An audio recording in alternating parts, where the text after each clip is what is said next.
Le 14 novembre dernier, Télévague assistait à la conférence de presse au Bioparc de la Gaspésie, marquant ainsi le début des travaux de la phase 1 du plan de développement stratégique 2022-2028 du Bioparc. Je suis particulièrement heureuse d'annoncer aujourd'hui que le gouvernement du Québec appuie le projet du Bioparc de la Gaspésie avec une aide qui dépasse les 3,4 millions de dollars.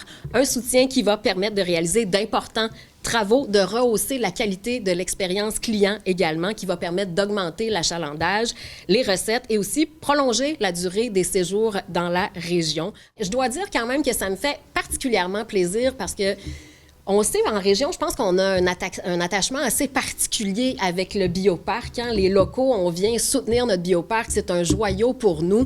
Les écoles viennent le visiter, donc il y a un volet éducatif. Les camps de jour viennent. Moi, quand j'étais monitrice de camps de jour, je suis venue avec mes groupes. J'y ai amené mes enfants, mais les grands-parents viennent avec mes enfants aussi. Ils viennent avec l'école. Donc, vraiment, on a un sentiment d'attachement vraiment particulier. Alors, c'est particulièrement une bonne nouvelle pour répéter le mot particulier une fois de plus, là, mais c'est pour dire à quel point je suis heureuse d'être ici aujourd'hui.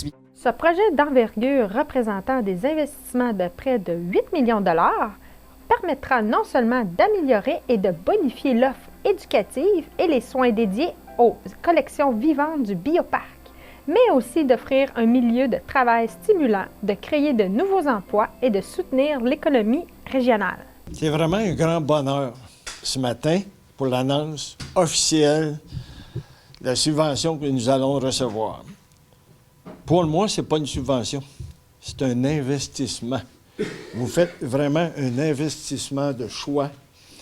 Dans le sens suivant, le Bioparc, là, c'est à la fois un parc, mais c'est aussi un musée scientifique de recherche et de développement. Et je dis c'est un investissement parce que, pour moi, une subvention, on reçoit ça un coup, puis, tu sais, on va donner une subvention pour un spectacle, pour un festival, puis 3 jours après, c'est fini, là. Mais là, l'investissement de ce matin, là, dans 30 ans, là, les bâtiments vont être là. Puis ça va continuer, puis on va grandir. Louis Garneau disait « innover ou mourir ». Mais moi, je dis « investir pour grandir ». Et il faut investir pour grandir. Puis quand il faut investir, là, pas seulement investir de l'argent, il faut investir du temps. Il faut investir dans tous les domaines. Et vous nous permettez d'investir puis de grandir avec cette subvention-là. C'est très, très important à mon sens. Vous savez, le tourisme, c'est une activité majeure pour la Gaspésie. Et souvent, on va investir des petites graines à gauche, à droite, des nouvelles activités. À mon sens, à mon point de vue, à moi, il faut d'abord et avant tout s'occuper de ce qui existe. Il faut leur donner de la qualité. Quand vous allez à l'extérieur, qu'est-ce qui va vous attirer? Ce n'est pas les prix les plus cheap, là. Vous allez dépenser de l'argent, vous allez payer le montant quand ça vaut la peine. Fait que nos industries touristiques, comme le Bioparc, comme d'autres institutions, ici en Gaspésie, il faut vraiment investir pour fournir de la qualité.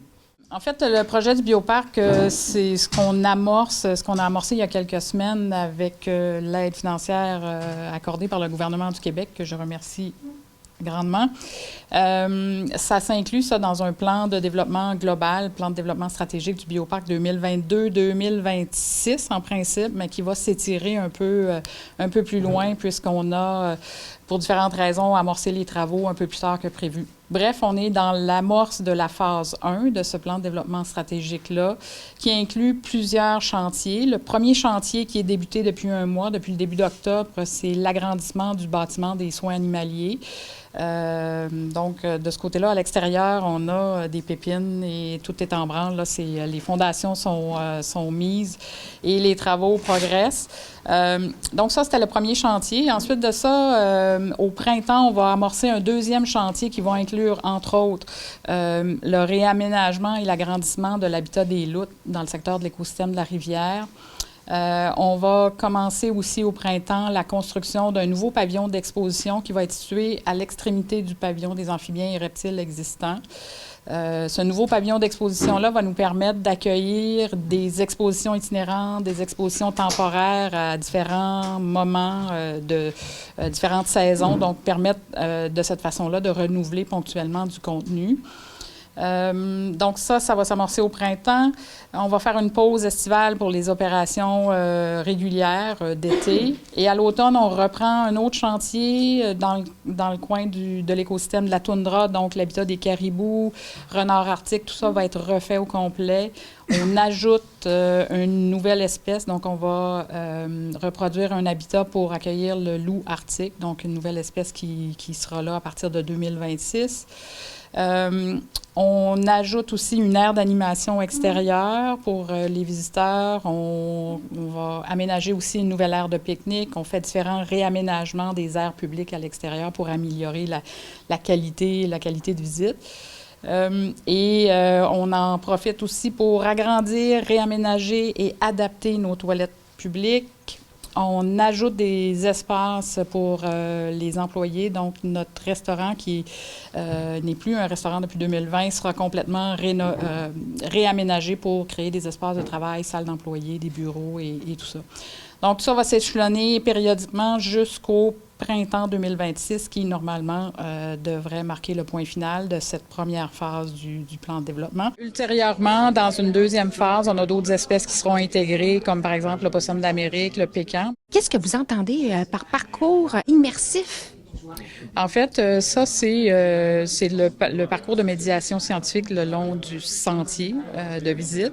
À l'heure actuelle, on a des panneaux d'interprétation, donc c'est des éléments plutôt statiques là, au niveau de la médiation scientifique. Alors, on va développer un nouveau parcours avec des éléments interactifs, bornes numériques, donc différents éléments comme ça qui vont remplacer les panneaux qui sont vieillissants, les panneaux d'interprétation, par du nouveau matériel beaucoup plus interactif, plus au goût du jour aussi. Donc, ça fait partie là, des travaux projetés. Là. La mission du Bioparc de la Gaspésie est d'offrir aux visiteurs une expérience éducative et enrichissante grâce au contact avec une quarantaine d'espèces animales indigènes. Avec l'aide financière reçue, le parc animalier entend bien faire que chacune visite soit un moment mémorable et instructif pour tous.